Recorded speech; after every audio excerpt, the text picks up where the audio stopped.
तुम्ही केलेली आहे. इतका मोठा प्लांट पहिल्यांदाच होतोय आणि त्या पद्धतीने आता तेलाचे रेट्स वाढले, सीएनजी रेट्स वाढलेले आहे. आखाती देशामध्ये जो प्रॉब्लेम आहे, अशा फॅसिलिटीज देशभरामध्ये खूप फायदेशीर होऊ शकतात. मला अतिशय आनंद आहे की नागपूर महानगरपालिकेच्या माध्यमातून देशातला पहिला ड्राय डायजेशनच्या माध्यमातून सीबीजी चा प्लांट या ठिकाणी जवळपास तयार झालेला आहे. आज आम्ही या प्लॅनची पूर्ण माहिती घेतली, पाहणी केली आणि 3 फेजेसमध्ये आता सुरुवातीला 400 टन, मग पुन्हा 400 टन आणि ऑगस्टमध्ये 400 टन असा 1200 टनचा हा प्रोजेक्ट ऑगस्टमध्ये पूर्णपणे कमिशन होईल. पण त्याचा पार्ट आताच कमिशन होतोय. या माध्यमातून जो सगळा शहरातला कचरा आहे या कचऱ्यावर प्रक्रिया होणार आहे. यातनं जवळपास 28 टीपीडी या ठिकाणी गॅस तयार होणार आहे.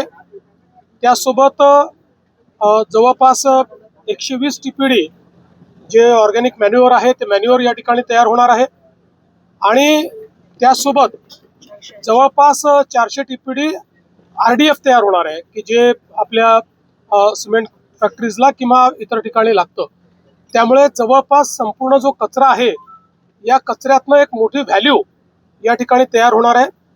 हा देशातला पहिला असा प्लांट आहे की जो विदाऊट टिपिंग फी या ठिकाणी संपूर्णपणे खाजगी गुंतवणुकीतून करण्यात आला आहे. जवळपास 300 कोटी रुपयाची गुंतवणूक ही या ठिकाणी त्यांनी केलेली आहे आणि हे जे मॉडेल आहे हे इतकं चांगलं आहे की ज्याच्यातनं पुढच्या काळात कुठेही कचऱ्याचे ढीग आपल्याला दिसणार नाही आणि वेस्टला वेल्थमध्ये कन्वर्ट करून त्या माध्यमातून आपण जो काही आपलं पर्यावरण आहे त्या पर्यावरणाची हानी देखील मोठ्या प्रमाणात टाळणार आहोत. जे वर्षानुवर्ष हा सगळा जो पूर्व नागपूरचा भाग आहे की ज्या भागामध्ये आपण भांडेवाडी म्हटल्यानंतर कचऱ्याचे ढीग आणि वास अशा प्रकारचं जे समीकरण होतं हे पूर्णपणे संपत आहे आणि पुढच्या 3-4 महिन्यानंतर या ठिकाणी वासाचा प्रश्न देखील संपेल आणि जवळपास 6-8 महिन्यात वर्षभरात संपूर्ण ढीग संपून या ठिकाणी अगदी सगळी लँड रिक्लेम झालेली असेल.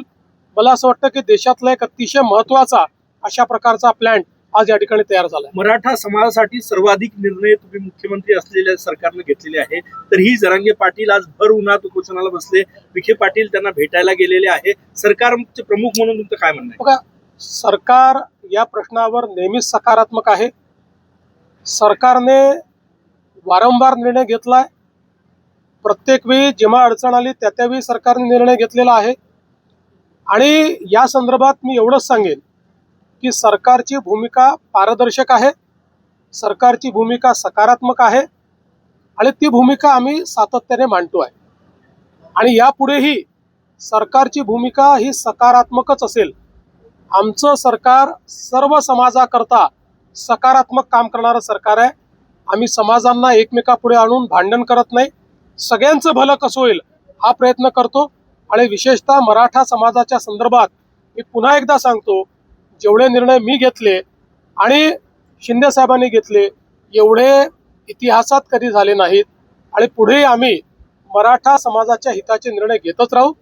फक्त हे निर्णय घेत असताना देशाचं संविधान, देशाचे हायकोर्ट आणि सुप्रीम कोर्ट यांनी दिलेले निर्देश याचं मात्र पालन करावं लागेल.